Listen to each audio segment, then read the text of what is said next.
Alô a todos. Hoje eu queria te convidar para, neste começo de ano, se juntar a mim e a várias outras pessoas que acreditam na liberdade na nossa Academia Folha Política, aproveitando a promoção de começo de ano que eu estou lançando agora e que vai ser por tempo muito limitado. Com apenas R$ 336 por ano, pagando uma anuidade, portanto, de R$ 336, você tem acesso a todo o conteúdo da Academia Folha Política.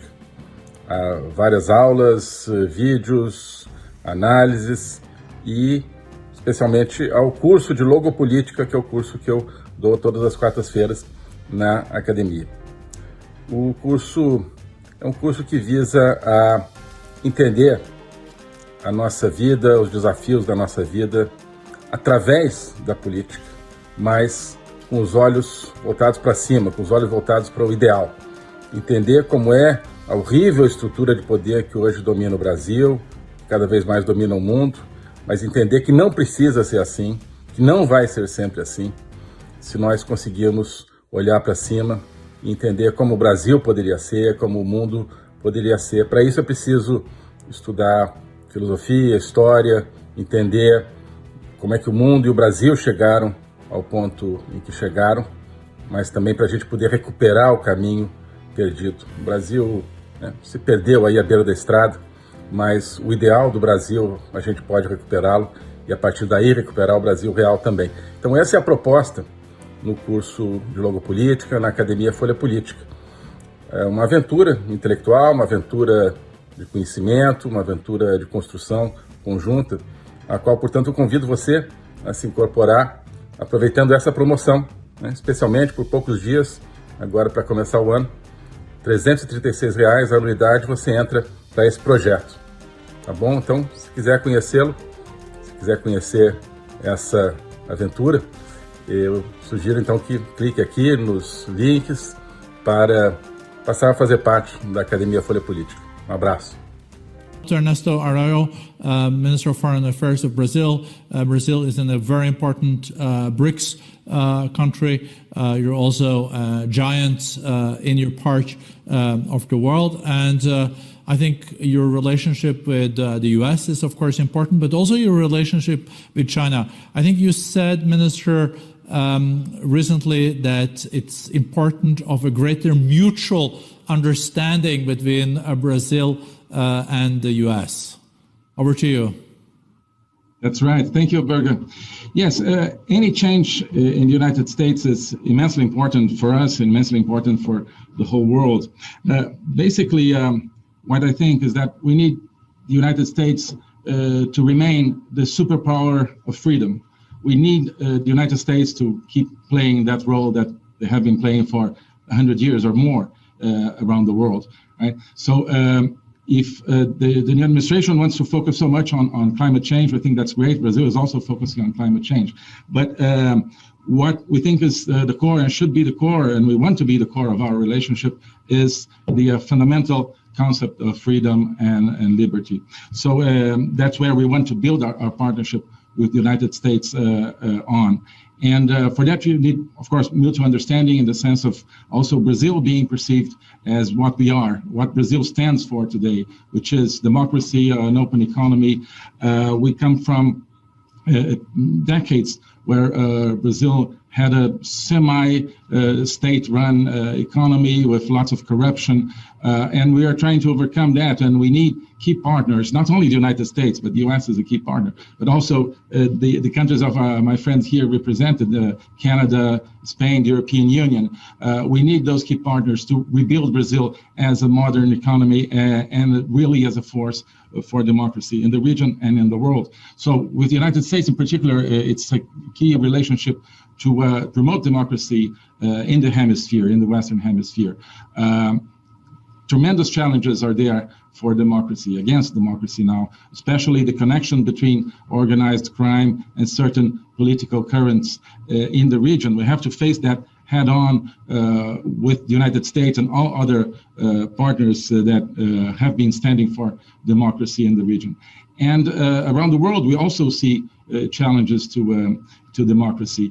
In that case, what we see as a challenge is the emergence of some sort of, maybe it's too much to say that, but I will use the expression, a techno-totalitarianism, which is this way of, and it's not a question of U.S. against China or China against U.S. It's a question of different models of society that are emerging with the new technologies.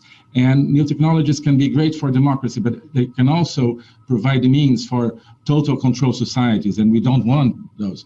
And big tech companies can work for freedom, but they also can be instruments for totalitarian control. And that's the challenge that we would like to address together with the U.S. and all other democratic partners. The panel is about resetting geopolitics, and I have been saying that we also need to think about logo politics, logo in the sense of discourse. Whoever controls the discourse today, public discourse, has tremendous power, and we cannot leave that in the hands of actors, and I'm not talking about countries or specific countries or specific companies, but actors that are not committed to freedom, right? So that's where I see this new connection that we want to build with the United States under the Biden administration, but also, as I said, that we want to build with all partners, preserving economic efficiency, preserving the need for sustainable development, for a quick recovery, but without forgetting freedom. You know, Berger, I'm not a great fan of the concept of the Great Reset. And why is that? It's not, we don't have anything against what's in it, but which is sustainable development, equality, everything.